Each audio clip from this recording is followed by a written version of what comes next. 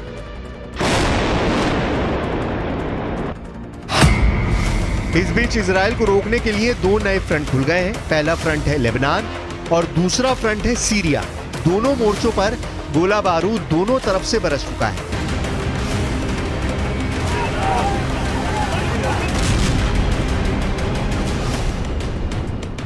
सवाल है कि क्या इजराइल 3 मोर्चों पर एक साथ लड़ पाएगा? वो ऐसा 50 वर्ष पहले कर चुका है, लेकिन अब वक्त दूसरा है। इस बीच हिजबुल्लाह ने एक वीडियो जारी करके बता दिया है कि इजराइल ने उसको हल्के में लिया तो वो 2006 के बाद भी दूसरी बार हिजबुल्लाह से हार जाएगा। हिजबुल्लाह के इस वीडियो को देखिए, जिसमें लेबनान बॉर्डर के करीब खड़ी इजराइल की बख्तरबंद गाड़ी को एंटी टैंक मिसाइल से टारगेट किया गया। धमाका ऐसा होता है कि बख्तरबंद गाड़ी में बैठा एक भी फौजी बचकर बाहर नहीं निकल पाता।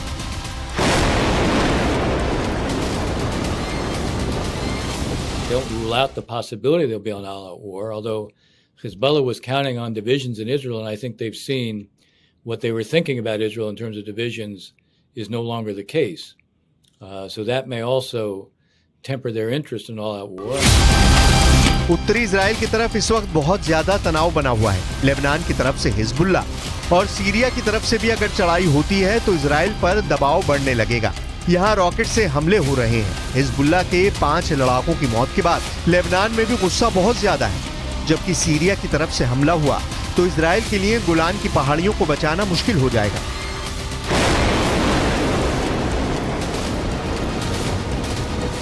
इसलिए फास्फोरस बम से हमले की बात आ रही है, क्योंकि लेबनान के आसमान में जो चिंगारी देखी गई उसके बाद नीचे पहाड़ियों में आग लगी हुई भी नजर आई, यानी केमिकल जमीन पर गिरा तो हर तरफ आग लग गई। ऐसा ही हश्र गाजा के बाद लेबनान बॉर्डर का बताया जा रहा है।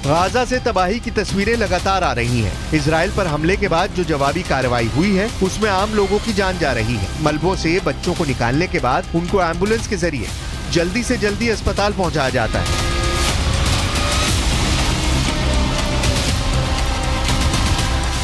और जो नहीं निकल पाते उनका जनाजा निकलता है। उनमें भी बहुत किस्मत वाले होते हैं जिनके आखिरी सफर में भीड़ शामिल होती है। गाजा में बहुत सी जगह तो ऐसी हैं जहां पूरे के पूरे परिवार खत्म हो चुके हैं। उन पर रोने वाला भी कोई नहीं बचा। लेकिन ये बात तय है कि हमास की लीडरशिप अब भी कायम है। इजराइल की बमबारी उनको खरोंच तक नहीं पहुंचा पाई है।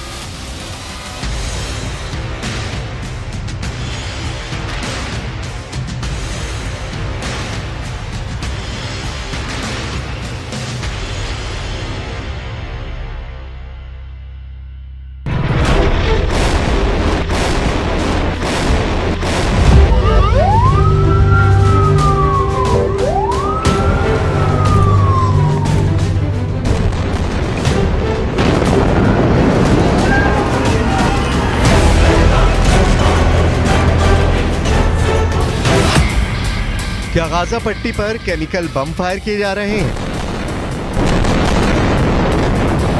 क्या गाजा पट्टी पर इजराइल ने फास्फोरस बम फोड़ दिया है? रिहायशी इलाकों के ऊपर ये चिंगारी और फिर सफेद धुआं धीरे धीरे इस इलाके पर चढ़ने लगा। तबाही बहुत ज्यादा हो रही है। गाजा में 1000 से ज्यादा लोग मारे जा चुके हैं। मलबे से लगातार लाशें निकाली जा रही हैं। युद्ध की सबसे खतरनाक तस्वीर देखिए, क्योंकि अब युद्ध और तेज होगा।